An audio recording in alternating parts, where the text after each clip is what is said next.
आप लोगों को गलत फहमी है कि वक्फ प्रॉपर्टी से या जो मुतवल्लियों से पीपल अवामुन्नास को एट लार्ज पब्लिक फायदा नहीं हुआ। मेरी आपसे गुजारिश है कि कभी गुलबर्गा को जाइए। गुलबर्गा में जो उस ख्वाजा बंदा नवाज के जो सज्जादे हैं मोहम्मदुल हुसैनी रहमतुल्लाह अलैह, उन्होंने अपनी जिंदगी में आज से 50 साल 55 साल पहले उन्होंने एक स्कूल शुरू किया था और मुसलमान लड़कियों को तालीम दिलाने के लिए वो बंडी में, बैल बंडी में पर्दा लगाकर वो बंडी हर मुस्लिम घर को जाती थी ताकि वो मुस्लिम बच्चियां उसमें बैठकर आकर स्कूल में पढ़े। फिर उन्होंने स्कूल कायम किया, इंजीनियरिंग कॉलेज कायम किया, मेडिकल कॉलेज कायम किया। ऐसा आपको नेगेटिविटी मत दिखाइए, ये एक है। दूसरा यह है कि वक्फ बोर्ड को समरी एविक्शन पावर्स नहीं है। अगर मुझे किसी एनक्रोचर को निकालना है तो कलेक्टर को लिखना पड़ता मुझे। अगर मैं सुप्रीम कोर्ट में केस जीत भी जाता हूं तो मुझे ईपी फाइल करना पड़ता सिविल कोर्ट में। तो वक्फ बोर्ड को समरी एविक्शन पावर्स मिलने चाहिए जो हिंदू एंडोमेंट बोर्ड को दिए गए हैं, वो दीजिए और आप इन एनक्रोचर्स को निकालेंगे। अब जो एनक्रोचर्स है, लिमिटेशन एक्ट वक्फ प्रॉपर्टीज के ऊपर, limitation act Hindu endowment properties पे अप्लाई नहीं होता। अब इस बिल में नरेंद्र मोदी बोल रहे लिमिटेशन अप्लाई होगा, यानी जितने एनक्रोचर्स कब्जा करके बैठे हैं उनको अब मालिक बनाना चाह रहे। अब रहा सवाल तीसरा जो आप यहां पर बड़ी बिल्डिंग का हवाला दिए, वो जो है वो आगा खानी वक्फ की है। अब मोदी जी आगा खानियों के लिए वक्फ बना रहे। हम चैलेंज कर रहे मोदी जी को, आगा खानी जो वक्फ की प्रॉपर्टी थी जिसमें कुरान पढ़ाना, यतीम खाना था, वो उसको 21 करोड़ में किसने बेचा और क्यों बेचा? और क्या वहां पर वक्फ बोर्ड के ऑफिसर्स ने लिखकर नहीं दिया था कि this is a Waqf property? अभी भी मसला सुप्रीम कोर्ट में चल रहा है। तो ये अगर आप पावर्स देखिए, सेक्शन 40 का पावर छीन लेंगे, आप लिमिटेशन एक्ट अप्लाई करेंगे, वक्फ बाय यूजर निकाल देंगे, तो ये किसके लिए किया जा रहा है? फिर वक्फ बोर्ड के लिए तो नहीं किया जा रहा है ना। ये तो बड़े बड़े दौलतमंदों को फायदा पहुंचाने के लिए किया जा रहा है, बिल लाया जा रहा है। ये वो नहीं पूछे अभी, बोले।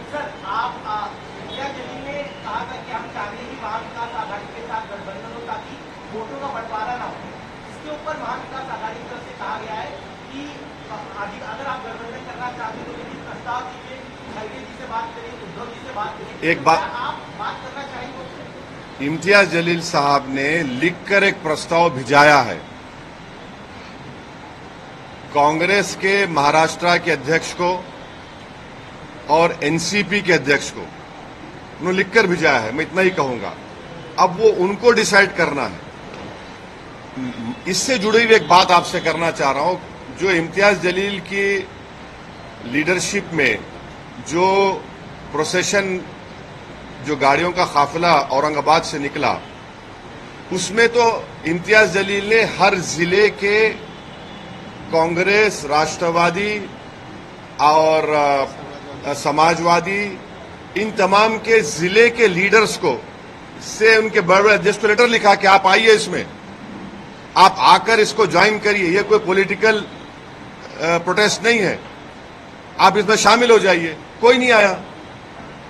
भाई इतने एमएलए, मुस्लिम एमएलए जीत कर आए कांग्रेस पार्टी से, उनको आना चाहिए था। भाई ये तो एमआईएम का फंक्शन नहीं था। ये तो जो उस शख्स ने हमारे प्रॉफेट मोहम्मद सल्लल्लाहु अलैहि वसल्लम के खिलाफ जो अनाप शनाप बकने की कोशिश की, और फिर एक बीजेपी का एक विधायक है जिसने अनाप शनाप भाषण दिया, उसके खिलाफ एक प्रोटेस्ट हुआ था। अब उसमें भी नहीं आते। तो मैं फिर से उनसे रिक्वेस्ट कर रहा हूं कि अब जब सेकेंड फेज ऑफ प्रोटेस्ट होगा महाराष्ट्र में, मुंबई में, उसमें आप लोग आइए, आप लीड करिए, हम आपके पीछे खड़े तैयार हैं। ये तो नामूस रिसालत का मसला है ना। ये तो प्रॉफेट मोहम्मद सल्लल्लाहु अलैहि वसल्लम के खिलाफ जो किसी ने बकवास बकने की कोशिश की, तो ये उनको देखना, जनता देख रही है इन लोगों को। आप आ ही नहीं रहे प्रोटेस्ट में। और जो लोग बोल रहे थे प्रोटेस्ट वायलेंट होगा, उनको तो चुल्लू पर पानी में डूब मरना चाहिए बेशर्मों को। वो जो प्रोपेगेंडा कर रहे थे कि वायलेंस हो जाएगा, वो हो जाएगा, ये हो जाएगा, अरे बेशर्मी की हद कर दिए, झूठ की हद कर दिए। 10,000 गाड़ियां निकली और 10,000 गाड़ियों में से पूरे पीसफुल गए, एक दो जगह पर उनको आईने फोड़े गए गाड़ी के, फिर भी हम लोग प्रोवोक नहीं हुए। मैं सलाम करता हूं, मैं तो सलाम करता हूं उन तमाम लोगों को जो सिर्फ प्रॉफेट मोहम्मद सल्लल्लाहु अलैहि वसल्लम के बारे में जिस शख्स ने बकवास बकी और रूल ऑफ लॉ के अपहेल्ड करने के लिए संविधान को तिरंगा लेकर निकले। इन लोगों को नहीं आते तो अब मैं क्या करूं इसके बारे में, मगर जनता देख रही है, दुनिया देख रही है। आप ये बात एक आता हूं। हाँ, हम भी डटे हुए हैं, हम कहां डटे हुए नहीं है? आपको क्या लग रहा है? जितना हम डटे हुए हैं उन तो वो तो हटे हुए हैं, वो तो डरे हुए हैं, हम तो डटे हुए हैं। हाँ, अभी उनका सवाल हो जाए, सवाल हो जाए।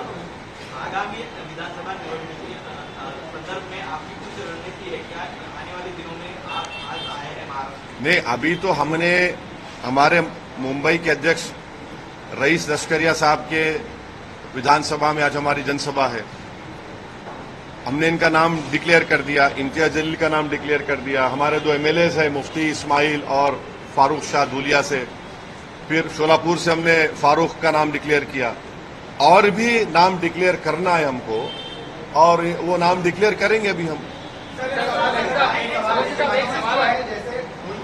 नहीं, एक मिनट, वो नहीं पूछे ना, वो पूछे। आने वाले इलेक्शन में कितनी सीट से पार्टिसिपेट करेगी, और आपका प्रोटोकॉल बोलता है कि मुंबई अध्यक्ष लीजिए या तो फिर सीट लीजिए। हम फैयाज खान के साथ आपने बोला दिया किसका? रईस लश्करिया फैयाज खान के साथ वही का बात था कि मस्जिद जो है मुसलमानों को मुत्तहिद करने की बात करती है, और ग्राउंड लेवल पर ऐसा नहीं लगता है कि आपसे और ग्राउंड लेवल पे जो तालमेल है वो है। मिसाल के तौर पर हारिस पठान को लेकर जो है आपके खुद के मुंबई में नाराजगियां बहुत ज्यादा है। पिछले कुछ 15-20 दिन पहले कुछ ऑफिस में भी जो है इस तरह की नाज़िम अल्फाज का इस्तेमाल किया गया था। तो मैं जानना चाहता हूँ कि वजह क्या है कि आपका ग्राउंड आपके घर में नाराजगी नहीं है?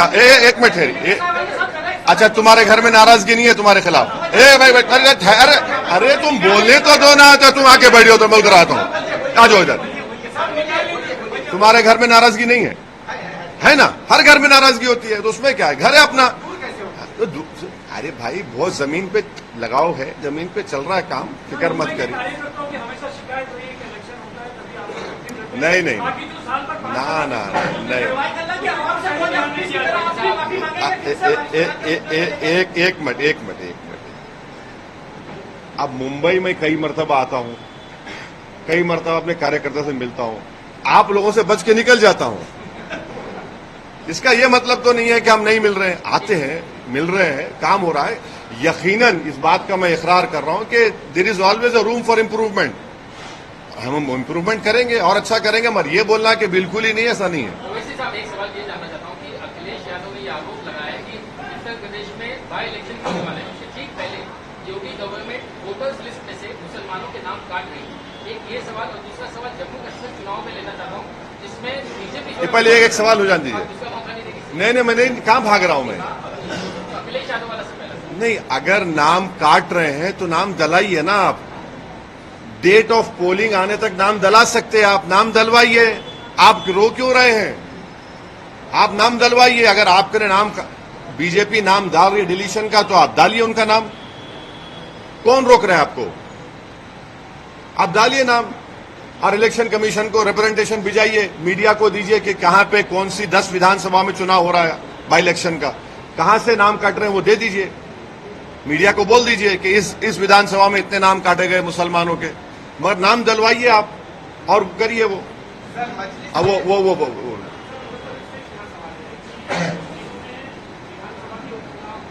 कहां पे? हाँ,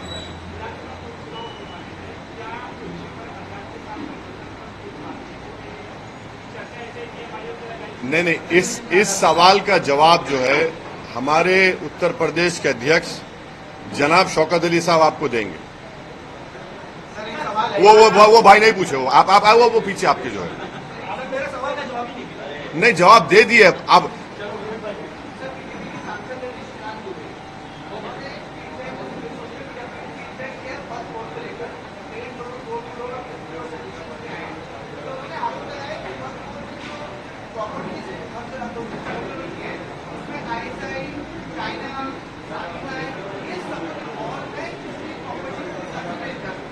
वो क्या बोल रहे, ISI, चाइना, हाँ, और ये लोग क्या कर रहे हैं?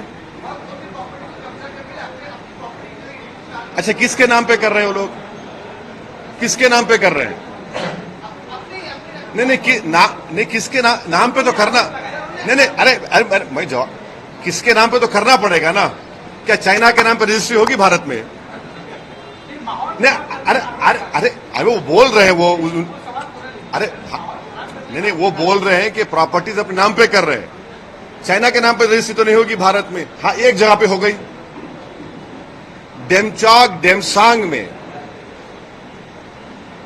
2000 स्क्वायर किलोमीटर पर चाइना कब्जा करके बैठा है, ऑल वेदर रोड्स बना चुका है। चाइना वहां पर जो स्ट्रक्चर्स बना रहा है अपनी आर्मी के लिए, ऑल वेदर, उसमें माने हीटिंग है, वहां पर खाने का इंतजाम है। हम आज भी चैलेंज कर रहे नरेंद्र मोदी को, अगर हम झूठ बोल रहे तो नरेंद्र मोदी आपको, मीडिया के लोगों को लेकर जाइए डेमचौक डेमसांग में और सुनिए। 1 साल पहले एसपीज की कॉन्फ्रेंस हुई थी जिसमें लद्दाख के पुलिस कमिश्नर ने कहा था कि 65 पेट्रोलिंग पॉइंट्स में से 25 पेट्रोलिंग पॉइंट पर हमारी आर्मी और पैरामिलिट्री फोर्स वहां पे पेट्रोलिंग नहीं कर सकती। वो जो पिक्चर में तालाब दिखा था ना, वो मशहूर पिक्चर था, वो नाम याद नहीं आ रहा, मैं देखता नहीं हूं मैं, वो तालाब को आप नहीं जा सकते अभी। वो तालाब को खाली आपको टीवी में देखना पड़ेगा, आधा तालाब चाइना ले लेके चला गया। तो ये सुनिए, तो हमारे जो दोस्त लेटर लिखे हैं उनको तो डेमसांग डेमचौक के बारे में बात कर, अब